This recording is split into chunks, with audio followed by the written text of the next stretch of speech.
I'm so honored to be speaking with you and to have this time with you. Thank you so much for making the time. I mean, thank you so much for deciding to work with the cycle.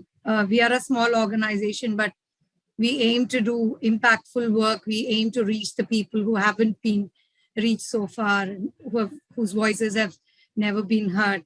That's our intention. So get help and support to all those women who are suffering silently is, I mean, it's like you're being part of the mission, indirectly. That's how it is. Well, thank you so much. And I would love to hear about your story and how the cycle came to be and giving us some background both on yourself personally and also what the organization does and the mission and how you're approaching that in the world. Yeah, personally, I mean, my background is that I'm a trained cost auditor, nothing to do with running, nonprofit programs. I was, I was working with a bank, I was working with a five-star hotel chain. And then, I suddenly decided that that was not giving me, it was giving me money, but not entirely happiness and the satisfaction that I was doing something where I was creating a lasting change in the lives of someone. So as a student, I used to do a lot of volunteer work with nonprofits, and I discovered that was my calling. That's when I kind of, once my children went to full-time school, I moved back to the nonprofit sector, and I've been here 22 years now. So, and this is where I hope to retire. And probably, this is where I would spend my retired life as a volunteer as well. So that's a brief background about me. But being with the cycle, we are still sanitation first in India, but in the UK, it's the cycle which is more relevant to all the work that we're currently focusing upon. This is my 5th year. I will be completing 5 years in about a month's time from now. And then, so the cycle started in India just around when the tsunami happened, 2005. And it was focusing on providing sustainable wash solutions. So basically any service that we provide is environmental friendly.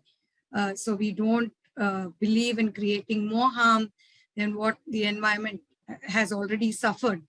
So that is how we started, and our primary focus at that point in time was building toilets in schools, building toilets in rural villages, building toilets in urban slums. So basically working with the vulnerable populations, with the migrant communities, with transgenders, with nomadic populations, basically providing last mile coverage to people who are not able to have the resources to create access for themselves to safe sanitation, water and hygiene, and also to help the government in achieving its target of open defecation-free societies. So that's what we were focusing on primarily. So after 2018-19, that is the time when the Swachh Bharat mission was ending here in India. And that was a time when, we were doing the school, we have built over 200, I would say close to 250 school sanitation blocks across the country. And when we were going to schools and in all these toilet blocks, we tried to make it as gender sensitive as possible. So we interact a lot with children on understanding what is it that they would like to have in the toilets that makes it comfortable. Of course, the norms are there.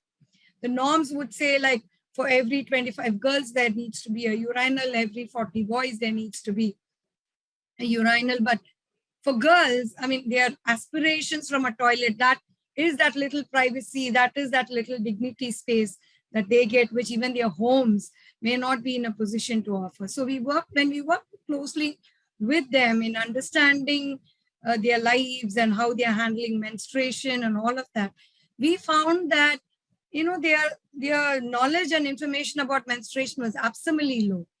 And that's when we thought merely teaching girls about menstruation was not adequate. We had to do a 360-degree coverage around everyone who would kind of, be their universe. And that's when they will be able to have a conversation, because a conversation is only when somebody whom you're speaking to has the same amount of right information as you do. Otherwise, it'll either be a monologue or it'll be an argument. So which is why we definitely wanted to not just stop with teaching girls. We want to teach the boys. We wanted to teach the teachers. We wanted to teach the parents, the other community elders. So that is when the girls will have an opportunity and the space to have open conversations about adolescence, about puberty, about menstruation, and also they will have the confidence and the strength to burst the myths and break the taboos. Else that was not going to happen. So that's when, we thought menstrual health and menstrual education should form, a very significant portion of the work that we do with Cycle in India. And when we started doing this, we also discovered that, let alone, at least with menstruation, they had some information. Whether it was right information or not is a different question, but they definitely had some information. But with regards to, the other things, like, for example, menstrual disorders, what do I do if I'm in pain? What do I do if I have overbleeds? What do I do if I don't get my periods for a few months? They just didn't have a clue, because culturally and traditionally, they have been told that till such time a woman gets married and is expecting a baby, it is not culturally appropriate to go and visit a gynecologist. So all that a woman does till such time is to suffer silently. If you are in pain, you will just lie down and do nothing about it. You would not consult a doctor. You would not take any medication. Maximum that you would do is probably get a hot water bottle or get some, homemade remedy from your grandmother or your mother or aunt or somebody. And this is just not right, because already women in any country put their own health needs at the background till such time it becomes either an emergency or a chronic ailment that they can't get along with their daily lives. That's why we have people who are diagnosed with 4th stage of cancer, 4th stage of endometriosis, as long as they can carry on, women like to carry on, right? So that, if that is the situation where, by giving the right information, right awareness, right education to the girls and to their, parents, if we can change that situation and make them get early intervention, early diagnosis and early management of menstrual disorders, then we thought that that will be a major breakthrough in their quality of life, in continuing them in the education stream, and then allowing them to go on and find a career for themselves, whereby they will continue to exist in the decision-making roles. Yes, they're just going to get relegated to being, the service provider in the household, where the husband or the father or the son will continue to be the decision maker. Only when they had financial independence can they have a voice for themselves. And in order for them to be doing that, we have to address their menstrual requirements, their disorders, their problems. The sad plight in India, I don't know about other countries, but in India, menstrual disorders are not part of the social security scheme. If a woman in a vulnerable community had overbleeds or had endometriosis, dysmenorrhea, the only recourse for her is to go to a private hospital, which would mean she will have to give up her wages for the day, which means she'll have to find the money to pay for the doctor just for the consultation, then find money again, maybe borrow for the investigations, then further borrow if she has to undergo a surgery, and so on and so on.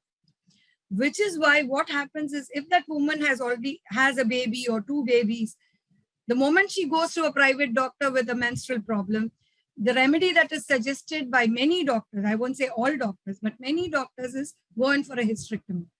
Why do you need your uterus? Because you already have babies.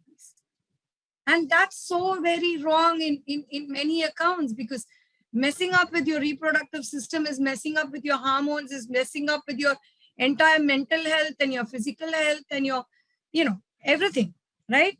So when we find women under the age of 30 who have had their uteruses removed simply because they're having menstrual disorders, or they have an IUD that has penetrated deeper into the system, or, things that can be very easily addressed. The problem is, in the rural communities, the men are also not educated. So the moment the wife has the uterus removed, they think that the wife is unfit for marital life. And so they are deserted and the husbands marry again. So it's like, it's like a vicious circle where one problem leads to another, and ultimately it is a woman whose life becomes miserable. We do a lot of advocacy on sustainable menstruation. So we tell people to move to reusable pads. We tell people to kind of, move to menstrual cups and to, save the environment and save themselves from infection and, all of that. But then ultimately, the bottom line is, even there, the onus of protecting the environment, saving the environment is on the woman. As a woman, she should only be looking at being comfortable and being happy. If I use a tampon and I'm happy, I should be allowed to use a tampon and be happy. How the waste is dealt with is the urban local body's problem. Why should it be my problem? So, I mean, I don't know if I'm making sense, but like somewhere, it's, you have to have that sisterhood where you're telling them to live their lives. We are telling them to kind of, be happy, be comfortable, enjoy your life. Well, you're being responsible on so many accounts, and that's not the way that a woman is actually anticipated to lead her life. We accept that that is the way that we're expected to live. But that's, again, something that the society is thrusting upon us. And we are accepting it like as if that is the natural way for us to behave and be in, right? I so appreciate all of the detail that you've gone into in this very beginning opening part of this conversation, because I think something that just at the very beginning level is often shocking to people, especially in the West, is when they discover that many young women's education ceases at the point of menstruation. And I think that there's more awareness about that being a problem at this point. I think when people hear the statistics about what happens when a woman receives ongoing education and the rates of moving entire communities out of poverty and what it does for future generations when women are the ones who are empowered with education and then therefore with the finances of the home and the community. But what you're really tapping into is a much bigger issue in a way. I mean, you're really tapping into something that goes beyond adolescence and early onset puberty and is part of the hierarchy that we've evolved, not just in India, but really on a global scale around this perception. Women are strong, and that's what you're saying is we are so strong. I read recently that women who have PMS symptoms, whether that's intense cramps and other symptoms, it's the equivalent of experiencing a heart attack 40 times a day. And we're just functioning with this level of pain and discomfort and functioning as if this is normal. And this is something that is acceptable and just we're supposed to push through. And hearing a female comedian recently saying, would a man having a heart attack ever think that he would go to his office and sit at his desk and go through his workday?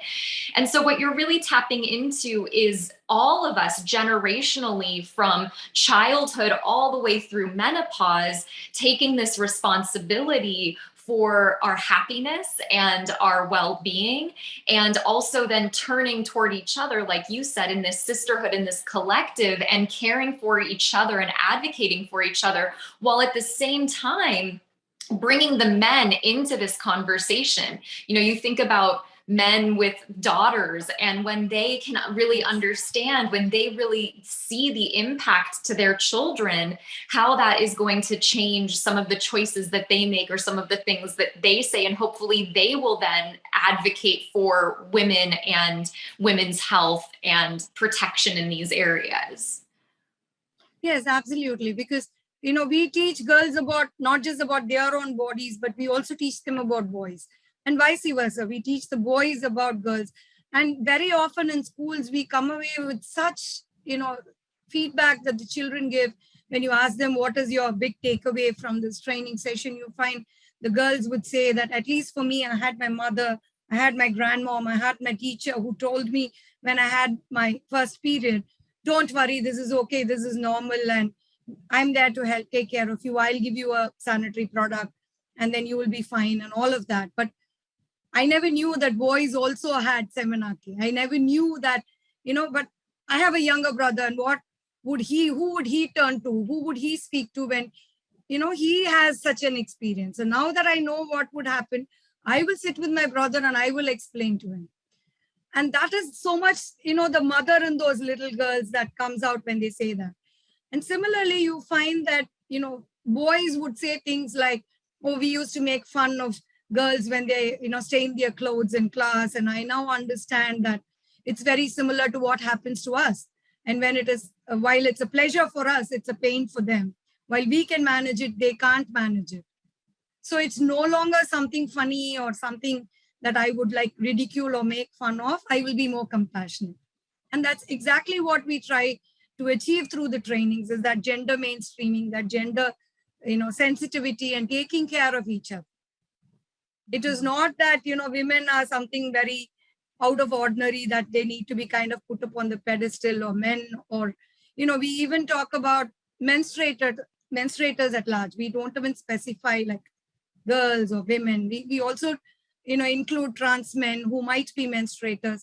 So all of that. And we talk to school children about that. We talk to them that it's absolutely fine for you to kind of choose your gender, because many children don't know the difference between sex and gender. And when we do this in schools, you'd find that the teachers would come back and say, even I didn't know the difference. So giving the right information at the right time to the right people, that's what we aim at. And that's the starting point for everything else to follow suit.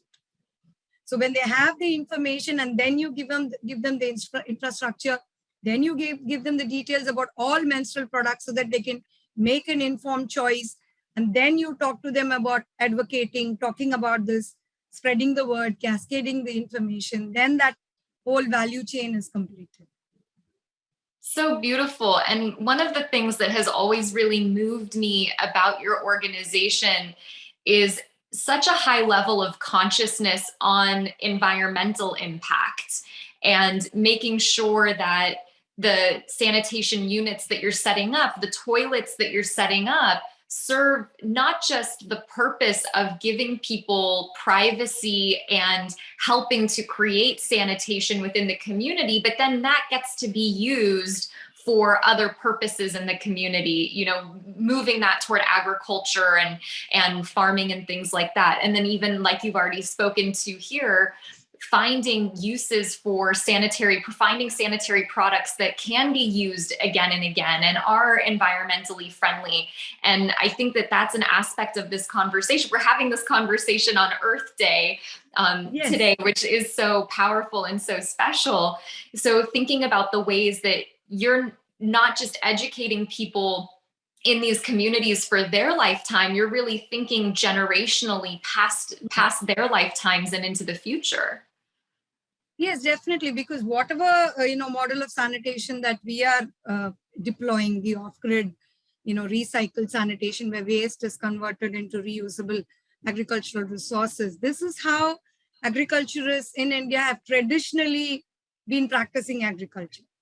Even the days when, open defecation was the only way that people were defecating, they were going into the fields and doing it. They were doing it in a crude manner, but it was happening. But then the houses were far removed from the fields because of the, lower population numbers. Whereas what has happened is over time, the numbers have exploded, and then, there is no differentiation between the houses and the fields. There is no space for privacy and dignity. And that is when the environment started getting polluted. So what we're doing now is that the simple maxim that the amount of nutrition or nutrients that are available in your waste is adequate to take care of the nutrient requirements of your body. That is the maxim where we go by. So by converting the waste into a reusable resource, we are healing the soil of the impacts of the chemical fertilizers. We are regenerating the soil so that small, farmers who are dependent on that 1 acre or, lesser land for taking care not just of their livelihood, but also for kind of supporting themselves through a generation. We kind of ensure that their soil is regenerated for them. The soil is able to retain more water, which means lesser water is required for irrigation, thereby freeing up the water for drinking. Our toilets don't need any water except for personal cleansing. So there again, instead of, having gallons of water, like 6 billion gallons of water being flushed down toilets every day. We are kind of, clearing that and make the water available for drinking. And we are enhancing crop productivity because human urine is the richest form of, nitrogen, potassium, and phosphorus, which are required for the growing of flowering crops, for vegetables, for bamboo, and for paddy, and all of that. So rather than depend on chemical fertilizer, which is subsidized by the government, which is a big, burden on the exchequer, and then, getting the soil kind of damaged, eating chemicals all the time through the, the food that is grown out of chemical fertilizers, we are providing organic produce with zero kind of pollution to the water or the soil or the environment. And all that the person needs to do is use an eco-sanitary.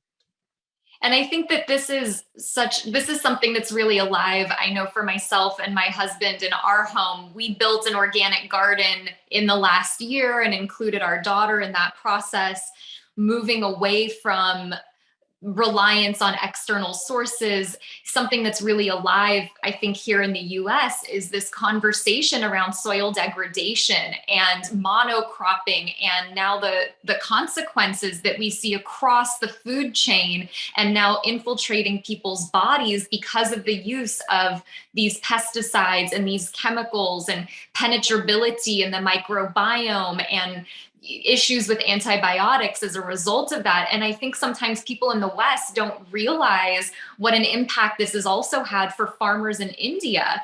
And so using this approach to really help these farmers regenerate their soil and come back to traditional models of farming to create organic access to food is so powerful. So you're addressing on the one level, this issue of women's education and accessibility and their ability to continue their education to help lift a community, while simultaneously helping the men in the community and the farmers in the community have access to these traditional practices, creating healthier, sustainable food for them for the long run. And to see all the myriad of levels that the work that you're doing is addressing, it's so easy from the outside to think, oh, well, you're just dealing with menstrual health. And then as we have this conversation, you see how it trickles down through every aspect of the community, all the way down to the food that people are eating. Absolutely. Absolutely. It's so beautiful. And I'm curious, kind of at this point in time, where are things for you? What are some of the next steps? What are some of the things that right now you in particular are feeling most passionate and excited about? Yeah, I mean, we're doing some really exciting projects right now.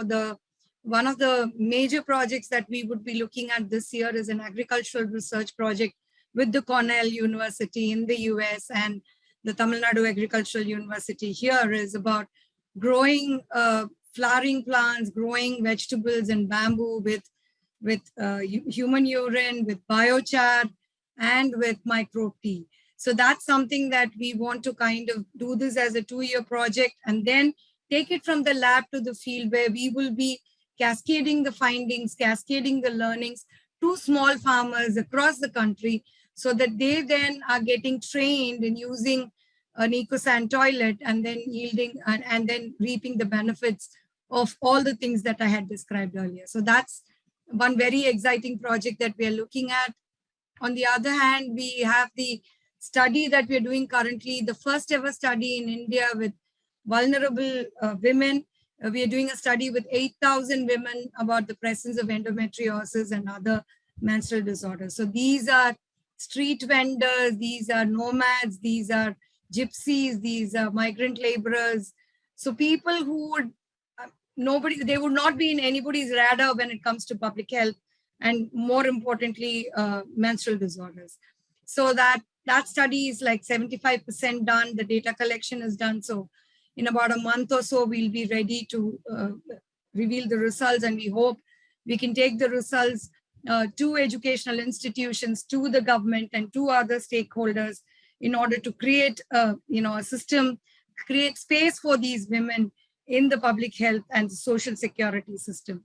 So that's another exciting piece of work that we're working on. And the third is a school health and hygiene program. So this is basically like post-COVID protection for the children on hand wash hygiene, on their oral hygiene, we are kind of looking at their growth indicators, on their BMI, on their gut health, intestinal health, looking at waterborne diseases, incidence of diarrhea, all of that. So basically, it's like, when the sanitation and hygiene needs of a child are taken care of, then there is no case of stunting, there is no case of deaths due to diarrhea. So we're going to be focusing on that. So that's a lot of exciting work for 2022 and probably early 2023. And God definitely will have other things in store for us. As is always the case, right? We have our list, and then it gets added to when you're up to big, important things in the world. Well, and what I want people... But then you definitely need that superpower to do whatever you're doing, right? There's only that much that the human can accomplish. Yes. And what I want people to know who are listening to this conversation is that when they use the code that comes along with this campaign, is half of their donation, half of their money is going directly to feed these projects that you're talking about.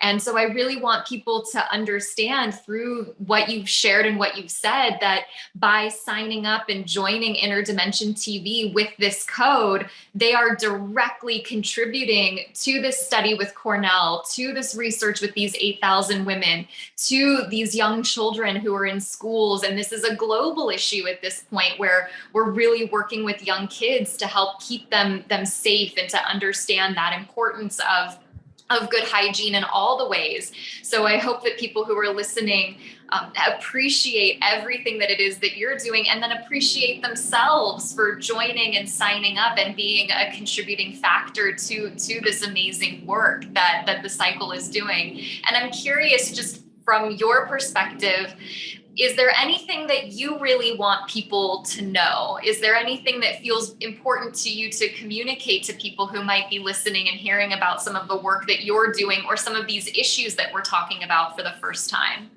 Yeah, one of the things I thought of adding is a lot of our work is focused upon, women and girls and children with disabilities, physically challenged and mentally challenged women and girls, because for them, what is kind of taken for granted for a child, a normal child, like a normal child could even go out into the open to defecate if there was no toilet at home. But what if that child was wheelchair bound, or that child was autistic, or had locomotor disability? So we focus a lot of our attention and a lot of our work on taking care of the menstrual as well as health and hygiene and sanitation requirements of these people.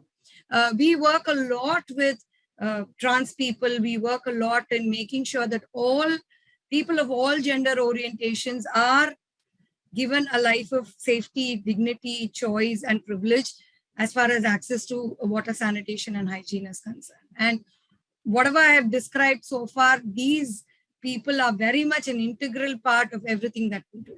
And that's something that I thought it was important to add, because the work that we do does not harm anybody. It does not harm the environment, it does not harm humans, and it definitely does not harm animals, plants, or any other living creature. So, yeah. Well, one of what you're pointing to seems so obvious on the one hand, but that is what a blind spot is, right? And I think what you're pointing to is what so many of us who fall into standard societally accepted categories, we identify as male or female, we are able-bodied, we do not have any disabilities, and we take those things for granted. And we often, this is what, ends up resulting in people falling into the shadows, and people, categories of people falling behind in society or not being seen. And I just think it's so important for anyone who's listening to just awaken for a moment from a place of self-compassion that we all have these blind spots, and we need to remember the privileges that we have no matter where we are in the world, and that as a result of being able-bodied or falling into a certain category of viewing your gender, that as a result you have a responsibility to take care of those who are vulnerable and might not have the same kind of privilege or access. Yes, absolutely. Oh, I have so appreciated your time and your energy. It just feels like I could spend forever talking to you. It even here, I think in the US, there are times when I'm stunned at the stigma that still permeates menstruation and different aspects of womanhood and that cycle throughout life.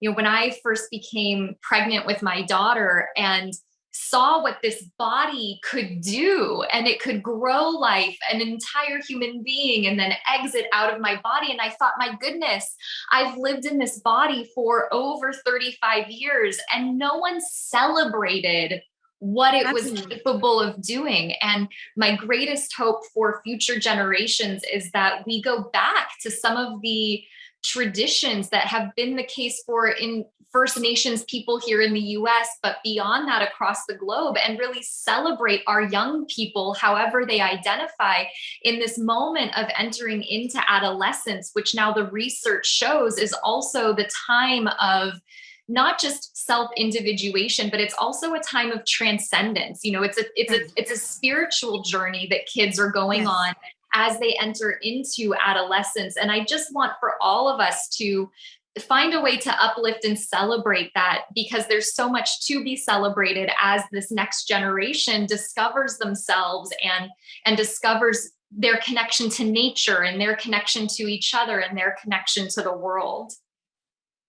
So true. So true. It was a pleasure speaking to you, Lauren, and thank you so much for asking all those questions which helped me highlight the work that we do here in India. And thank you for choosing to work with the cycle. I'm sure it'll be a very mutually soul-satisfying experience for you as well. Thank you so much. Thank you for your time. We can't wait to share. And do visit India. I mean, Georgina and Tia will keep coming. So please join them so that I can receive you here and show you all the work that we have just spoken about. I would love that. We've spent time in Kerala and a few other places, but I am aching to come back. So I really look forward to that. Thank you so much. Have a beautiful night. Thank you so much. Thank you.